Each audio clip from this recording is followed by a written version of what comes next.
오늘 설교 제목을 희망을 설명함으로 잡았습니다.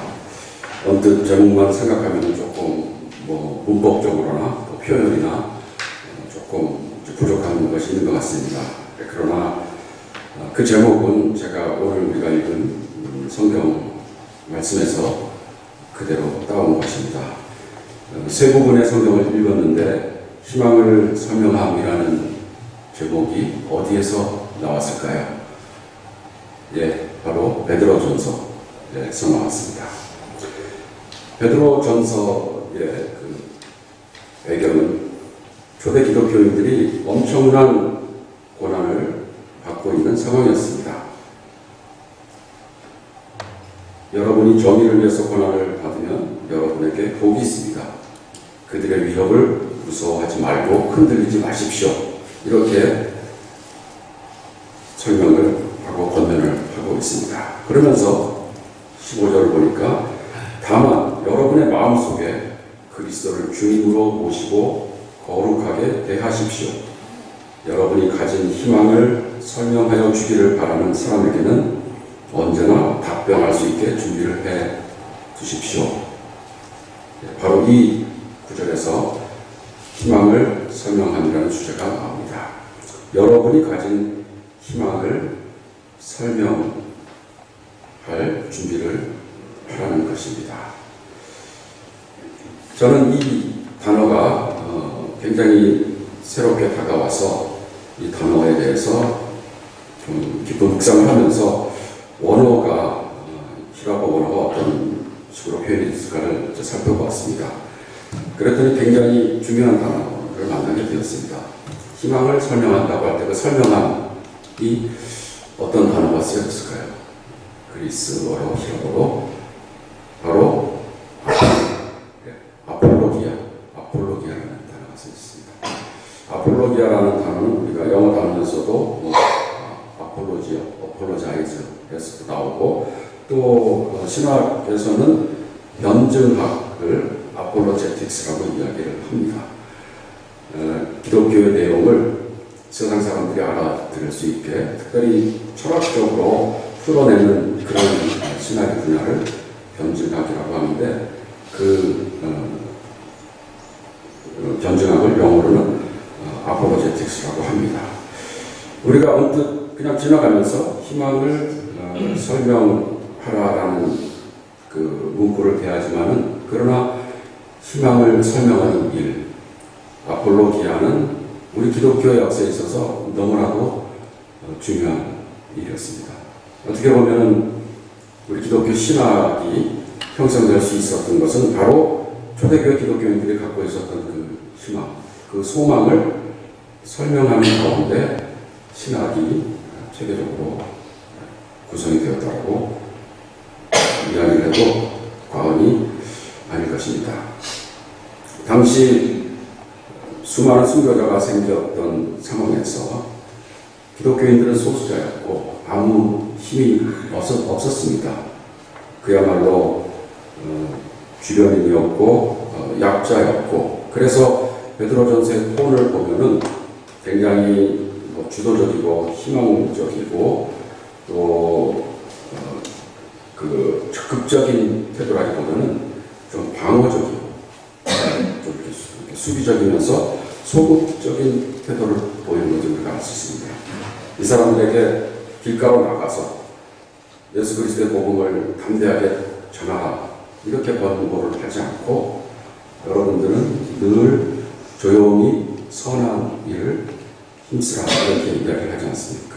그리고 누가 혹시 여러분에게 여러분이 가진 희망에 대해서 설명해 달라고 하면은 그때 충분히 답변할 수 있도록 준비를 해두어라 이렇게 이야기를 합니다.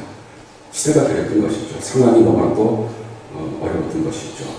자기가 기독교인이라는 것이 드러나면은 잡혀가서 순교당하는 그런 상황이었습니다. 그러나 그런 가운데서도 신앙을 지키고 신앙의 절제를 지키고 전도할 수 있는 준비를 하라 이렇게 이야기를 하고 있습니다.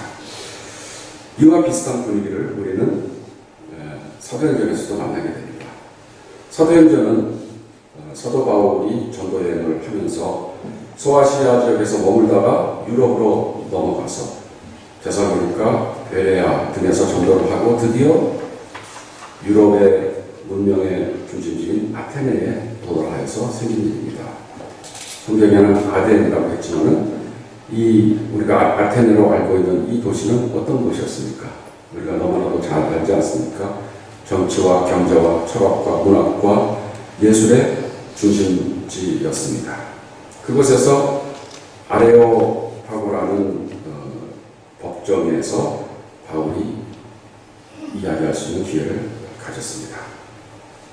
아레오파고 법정은 큰 그 바위 위에 세워진 법정인데 이스라엘 그 아테네 시민들이 중요한 일이 있을 때마다 그곳에 모여서 토론을 했고 또 중요한 판결을 하였던 곳입니다. 이곳에서 기독교 복음을 전하는 바울의 자세도 굉장히 겸손한 것 같아요. 그죠? 굉장히 낮은 자세로 청중들을 존중하면서 기독교의 내용을 소개하고 있습니다. 아테네 시민 여러분, 내가 보니 여러분들은 모든 면에서 종교심이 많습니다. 이렇게 상대방을 인정을 해주고 그리고 공통점을 찾아서 그것을 갖고 기독교 복음을 설명하고 있습니다. 이것도 역시 마찬가지고 바울이 갖고 있었던 소망에 대해서 설명을 하는 근본적으로 변증적인 그런 설교의 내용이라고 볼 수가 있습니다. 그래서 바울은 여러분들이 이미 인식하고 있었던 이미 그 상을 만들어 놓았던 제단을 만들어 놓았던 그 신, 여러분들은 그 이름을 알지 못해서 알지 못하는 신이라고 적어놨지만은 그러나 그분의 이름을 내가 알려드리겠습니다 라고 이야기하면서 그들이 갖고 있었던 나름대로의 어떤 종교관을 그대로 수용하면서 거기서부터 기독교의 진리를 전파해야 된 것입니다. 그러면서 온 우주를 창조하신 하나님께서 하늘과 땅의 주님이시고 또 우리 모두의 삶을 지키시고 인도하십니다. 이런 증거를 하고 27절을 보니까 사람들이 더듬어서 찾기만 하면은 바로 이 하나님을 만날 수 있습니다. 하나님은 우리 각자에게서부터 멀리 떨어져 계시지 않습니다. 이렇게 선포를 했습니다. 굉장히 지적으로 자만심이 높았고 교만했던 그리스 철학자들에게 굉장히 겸손한 자세로 그리스도의 복음을 소개하는 바울의 지혜를 여기서 우리가 볼 수 있습니다. 그러면서 바울은 자신이 갖고 있는 소망에 대해서 이렇게 얘기합니다. 우리는 하나님 안에서 살고 움직이고 존재하고 있습니다. 하나님은 모든 것입니다. 하나님은 온 세계를 지배하시고 우리 전 존재를 다스리십니다. 영어로는 더 유명한 구절입니다. In God we live and move and have our being. 하나님 안에서 우리가 살고 우리가 움직이고 우리의 존재를 갖고 있습니다. 모든 것의 근원이 되시는 그분이 바로 하나님이십니다라고 얘기를 하면서 그 하나님께서 이제는 여러분들을 부르십니다. 이전까지는 무지했던 사람들에게 눈 감아주셨지만은 이제는 어디에서나 모든 사람에게 돌아오라라고 명령하십니다라고 이야기를 했습니다. 그리고 오늘 읽지 않았지만은 조금 뒤에 나오는 31절에서 이렇게 이야기합니다. 하나님께서 우리가 이 구절을 읽었습니다. 중간에 좀 이렇게 생략하고 하나님께서 세계를 정의로 심판하시는 날을 정해 놓으셨기 때문입니다. 하나님께서는 자기가 정하신 사람을 내세워서 심판하실 터인데 그를 죽은 사람들 가운데서 살리심으로 모든 사람에게 확신을 주셨습니다. 이렇게 그가 갖고 있는 희망에 대해서 설명을 하였습니다. 베드로전서와 사도행전에 보면은 바로 기독교인들이 갖고 있는 그 희망이 무엇이고 그 희망이 얼마나 중요한지에 대해서 우리가 깨닫게 됩니다. 희망을 설명하는 것 너무나도 중요합니다. 여러분들이 갖고 있는 희망을 어떻게 설명하시겠습니까? 우리가 희망을 설명할 수 있기 위해서는 세 가지 점에 우리가 좀 주의해야 하겠습니다. 첫째로 우리에게 희망이 있어야 하겠습니다. 우리에게 희망이 없는데 어떻게 희망을 설명할 수 있겠습니까? 이 세상 사람들은 미래에 대해서 어떤 기대를 하면서 삶을 살아가고 있나요? 오래 살아야 100년, 120년이 될지 모르겠지만 그 이후의 미래에 대해서 이 세상 사람들은 어떤 생각을 갖고 있습니까? 아마 대부분의 사람들이 명확한 생각을 하지 못하고 그냥 살아갑니다. 마지막 숨을 쉴 때, 그 다음에 눈을 떴을 때 어디에서 눈을 뜨게 될지를 생각하지 못하고 삶을 마치게 됩니다. 인류의 문명에 대해서도 많은 사람들은 아무 소망이 없습니다. 희망이 없습니다. 그러나 우리가 그리스도 안에서 갖고 있는 희망은 확실한 희망입니다. 아까 말씀드린 대로 하나님께서 모든 것을 다스리시고 모든 존재가 하나님 안에 있기 때문에 모든 것이 그리스도 안에서 완성된다는 그런 희망을 우리가 갖고 살게 됩니다.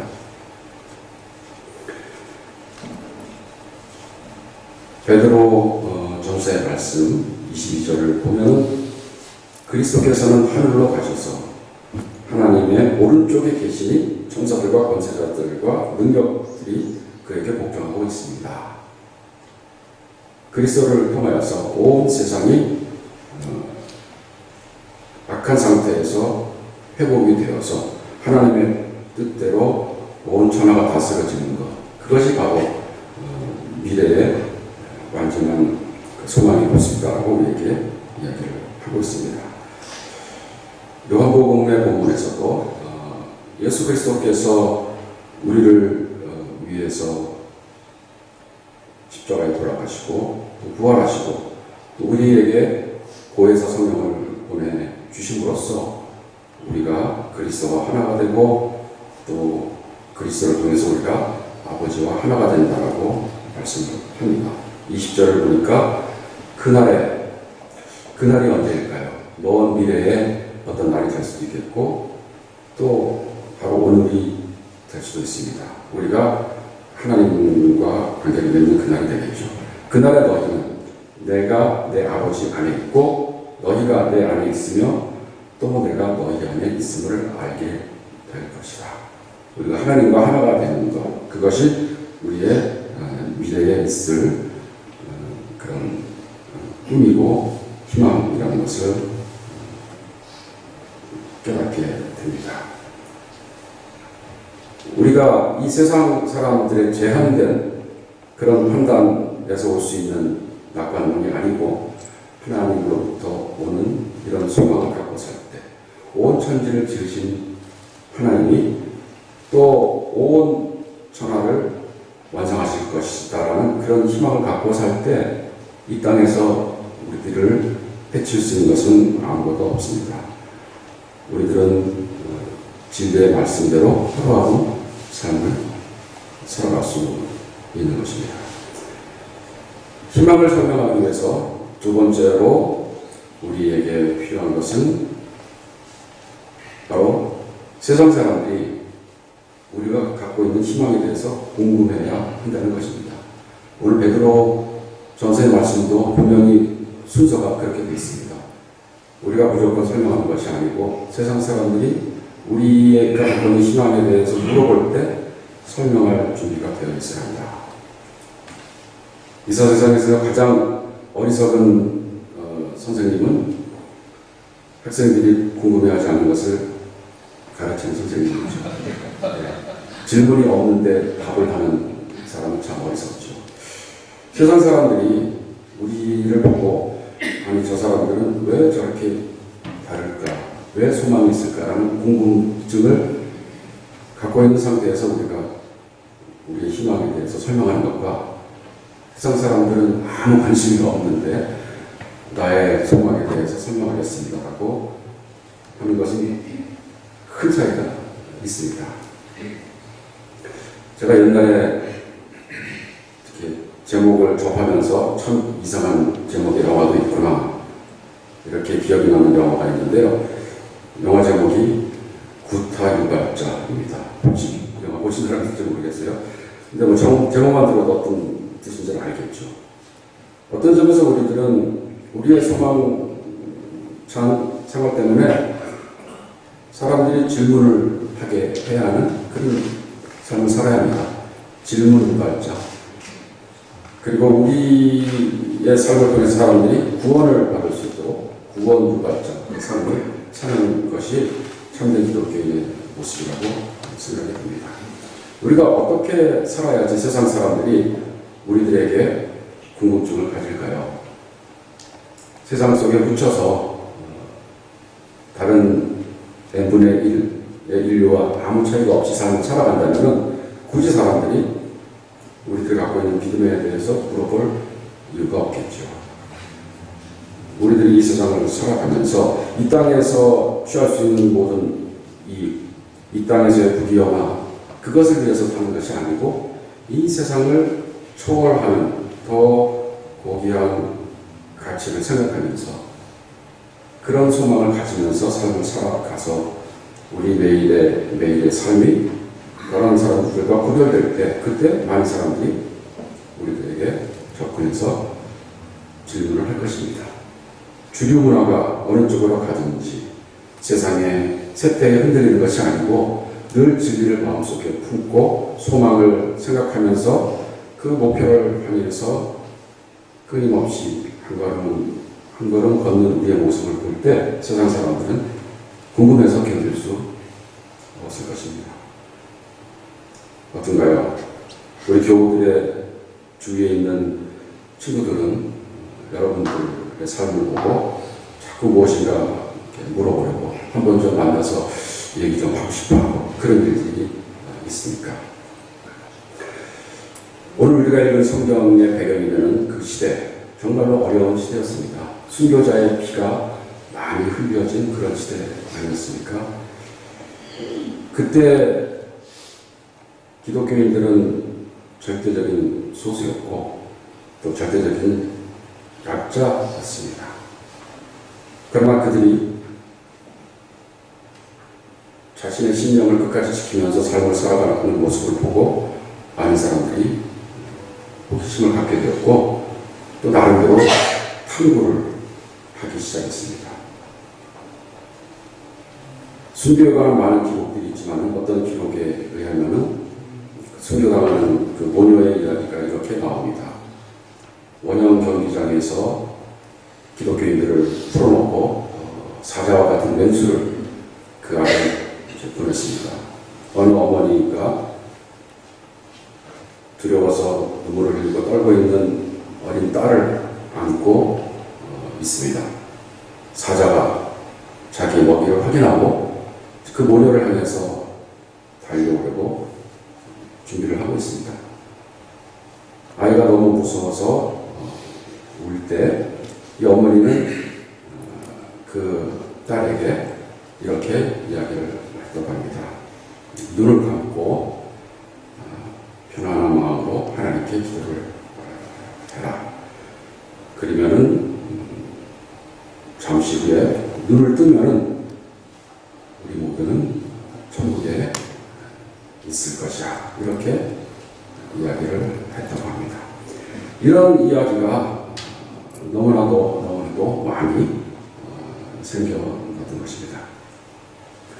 그 장면을 보고 당시 많은 사람들이 정말 궁금했습니다. 아니 어떻게 기독교가들은 그런 절망적인 상황에서도 신앙을 버리지 않고 끝까지 신앙을 지키면서 낭망하지 않고 소망을 가지면서 살 수 있었을까? 그런 궁금증을 가졌던 사람 중에 한 사람이 저스틴이라는 사람이 있었습니다. 이 사람은 저스틴 마터라고 불려집니다. 왜냐하면 이 사람도 결국은 기독교인이 되고 또 이 사람도 순교를 했기 때문입니다. 그래서 순교자 저스틴이라고 알려지는 사람인데요. 이 사람은 당시 꽤 실력이 있는 철학자였고 진리가 무엇인지 진리를 찾아서 평생 공부했던 사람입니다.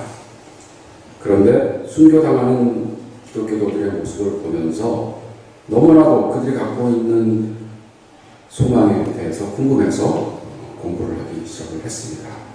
그리고 나서 드디어 저스틴도 기독교의 진리를 받아들여서 기독교 신도가 되었습니다. 역시 그도 많은 비방을 받았습니다. 특별히 동료 철학자들이 저스틴을 비판하면서 결국은 그들의 고소에 의해서 저스틴은 교수형의 처형에 되었다고 합니다. 165년에 순교를 당했습니다. 순교당하기 전에 저스틴은 많은 책들을 썼다고 합니다.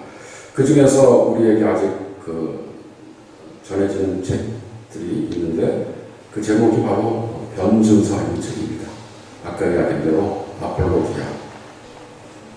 베드로의 그 충고를 진지하게 받아들였는지 모르겠지만은 저스틴이 개종하고 나서 죽기 전까지 자기가 갖고 있었던 철학적인 그 실력을, 그 재능을 갖고 바로 그 희망에 대한 설명을 하고 그것을 남겨놓았던 것이죠.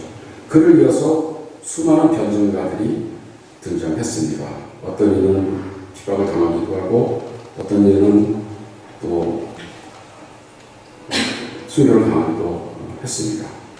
기독교가 313년에 공인되기 전까지 극심한 비박이 있었는데 그 기간을 살았던 변증가들은 바울과 같은 태도로 또 베드로 전서에 나오는 그 충고를 받아들이는 태도로 기독교 소망의 이유를 설명하면서 많은 저술들을 남겼습니다. 이레니우스라든가 클레멘트라든가 터툴리안, 오리겐, 기프리안 이런 사람들이 기원 후 300년 이전에 기독교 역사 초기에서 신학의 토대를 놓았던 사람들입니다. 우리가 알고 있는 이 신학이라는 것은 당시는 없었겠죠.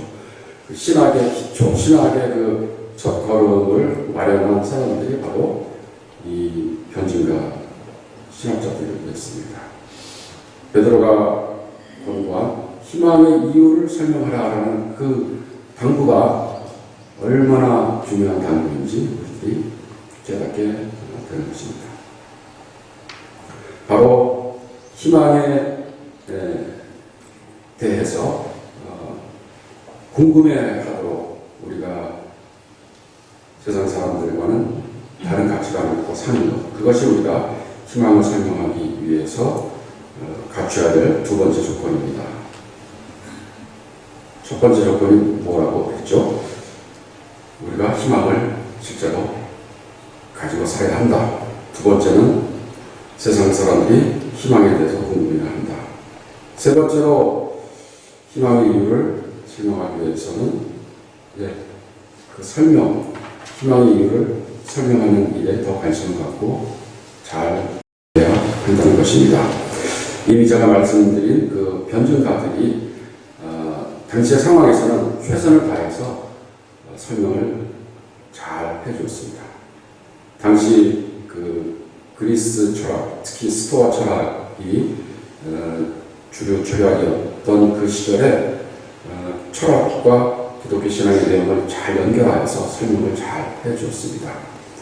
오늘날 우리가 살고 있는 이 세상에서는 아마 그 철학적인 그 논리가 가장 중요한 논리는 아닐 수 있습니다. 그러나 오늘 이 시대의 주류 담론이 무엇인지, 세상 사람들이 주로 하는 이야기가 무엇인지 관심을 갖고 그 이야기와 우리의 기독교 신앙의 이야기를 연결하여서 끊임없이 대화하려고 하는 것. 그것은 우리에게 주어진 굉장히 중요한 사명입니다. 오늘부터 우리 그 C.S. 루이스의 순전한 기독교를 갖고 공부를 하고 있습니다. 아침 10시부터 공부하고 있는데 성가대원들 연습 시간이 겹쳐서 참석을 못하지만은 다른 경우들은 다음 주부터라도 시간을 내서 꼭 참석을 하셨으면 좋겠습니다. C.S. 루이스는 오늘 현대의 상황에서 가장 효과적으로 바로 희망의 내용을 설명한 그런 사람이다라고 우리가 생각해 볼 수 있습니다. 기독교의 역사를 살펴볼 때 저는 예수 이후, 초대교회 이후로부터 기원 후 313년 컨스탄틴 황제에 의해서 기독교가 공인된 그 사이 조기 한 300년간의 기간이 굉장히 중요하다고 여겨집니다. 313년에 기독교가 공인이 되고 국교가 된 다음부터는 수많은 소위 흑역사가 있습니다.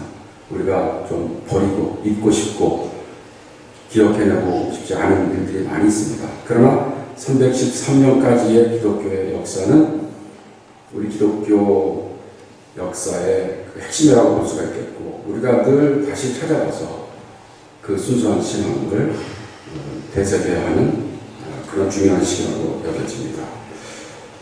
이 시기에 기독교인들은 아까 말한 대로 낮은 자리에서 숨어서 또 조용히 예의 바르게 공손하게 생활을 하면서 기독교를 확장시켰습니다.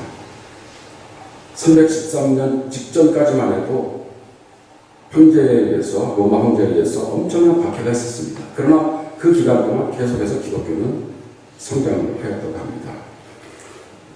최근에 교회 사가들이 통계낸 것을 추정한 것을 보니까요, 기원 후 40년경에 기독교인들이 한 1000명 있었다고 추정을 합니다. 사도행전 4장에 보면 5000명이 개종했다는 표현도 있지만 현실적으로 당시 한 1000명 정도가 있었다고 생각하고요. 그 다음에 기원 후 300년경에는 기독교인의 수가 500에서 750만 명 정도 되었다고 추정을 합니다. 당시 로마 제국의 인구가 6천만 명이라고 합니다. 그러니까 10% 전후가 기독교인이었다고 하는 것이죠. 그래서 이것을 이제 연도별로 이렇게 추정을 해보니까 매 10년마다 40%씩 기독교인이 늘어난 셈이라고 이야기합니다. 그래서 기원 후 100년경에는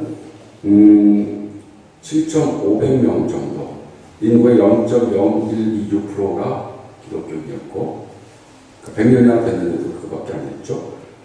200년에는 21만 8천 명, 0.36%, 300년에는 드디어 한 600만이 되었다고 합니다. 많은 교회 사가들이 그 소수의 기독교도들이 신앙을 지키면서 굉장히 지속적으로 조금씩 성장해 나가면서 결국은 컨스탄틴 황제가 기독교를 공인할 때는 한 10% 정도가 기독교인이었다고 합니다. 이 10%를 여러분들은 어떻게 보세요? 작다고 보세요? 아니면 엄청나다고 보세요? 저는 엄청난 것 같아요. 당시에 그렇게 박해를 받는 상황에서 기독교가 계속 성장을 했다는 것, 그리고 10%가 되는 사람들이 신앙을 갖게 되었다는 것. 컨스탄틴 황제가 313년에 기독교를 공인했는데 그 공인하게 된 동기는 순전히 다 신앙적이라고만은 볼 수가 없습니다. 정치적인 동기가 있고 그것을 활용을 했죠. 컨스탄틴 황제가 얼마나 정말로 이렇게 똑똑한 사람인가 하면은 죽기 직전에 세례를 받았다고 합니다. 왜냐하면 세례받고 죄지면 지옥 갈까봐 죽기 직전에 그 정도로 굉장히 아주 영악한 사람인데요. 이 사람이 기독교를 고민했을 때 자기가 본 환상을 보았기 때문에 그것만 갖고 기독교를 고민했다기보다는 이미 당시에 10%가 되는 기독교들은 로마 제국에서 많은 사람들로부터 신뢰를 받고 있었던 그런 사람들이었다는 것을 반증하는 볼 수가 있습니다. 건선 황제가 생각할 때 바로 이 기독교들과 한편이 되면 내가 이 로마 제국 전체를 잘 다스릴 수 있겠다는 생각을 했던 것이죠. 그런 증거들이 많이 나오고 있습니다. 그만큼 박해를 받으면서 오늘 바울이 보여준 태도, 또 베드로 전서에서 보여준 식으로 야단스럽지 않지만은 그러나 지속적으로 끊임없이 자기가 갖고 있는 소망에 대해서 설명을 하면서 충실한 삶을 살았던 그 우리의 선배들 때문에 기독교가 그 거대한 로마 제국을 완전히 변화시킬 수 있었던 것입니다. 한 사람 한 사람의 신앙이 그만큼 중요한 역할을 했다는 것이죠. 오늘 우리가 살고 있는 이 사회는 어떻습니까? 로마 사회와 같지는 않겠지만은 그러나 오늘 우리가 살고 있는 한국 사회 또 전 세계는 큰 위기에 빠져 있다고 생각이 됩니다. 무엇보다도 가치관의 혼란이 너무나도 심각합니다. 무엇이 정말 소중하고 무엇이 우선되어야 하는지에 대해서 많은 사람들이 혼돈해하고 있습니다. 세상 사람들은 궁금해하고 또 갈망하고 있습니다. 무엇이 정말 우리가 가야 할 길인지, 내가 개인적으로 무엇을 의지하면서 살아야 하는지, 내가 어디를 바라고 어디를 향해서 삶을 살아야 하는지, 나의 가족들을 어느 길로 인도해야 하는지, 이 사회와 이 인류가 가야 할 것이 어딘지 많은 사람들이 방황하고 있고 그 마음속에 공허함을 느끼고 있습니다. 세상 사람들이 희망을 갖지 못하고 있는 상황에서 희망을 알고 있는 사람들이 그들에게 희망을 가르쳐 주어야 하겠습니다. 오늘 우리가 부른 그 찬송가 보니까요. 예부터 도움 되시고 내 소망 되시죠. 이 세상 풍파 중에도 늘 보호하신다. 예부터 도움 되시고 내 소망 되신 주 일평생 지나갈 동안 늘 보호하소서. 예부터 우리들의 신앙의 선조가 그때부터 한결같이 품어오던 이 소망을 우리도 모두 갖게 되기를 바랍니다. 그리하여서 세상 사람들이 궁금해할 때 우리가 그들에게 설명을 잘 해주어서 그들의 갈 길을 인도하는 우리 귀한 사명을 감당하는 사랑교회 교우들이 되기를 바랍니다. 기도드립시다. 사랑의 주님, 감사합니다. 이 세상 사람들이 어딘가를 향해서 정신없이 달려가고 있지만은 우리들은 한결같이 한 목표를 향해서 꾸준하게 갈 수 있도록 지켜주시고 세상 사람들이 우리가 가는 그 방향에 대해서 궁금해서 물어보고 또 많은 사람들이 그들의 가는 길을 돌려서 우리가 가는 그 길로 동행할 수 있도록 주님께서 인도해 주시옵소서.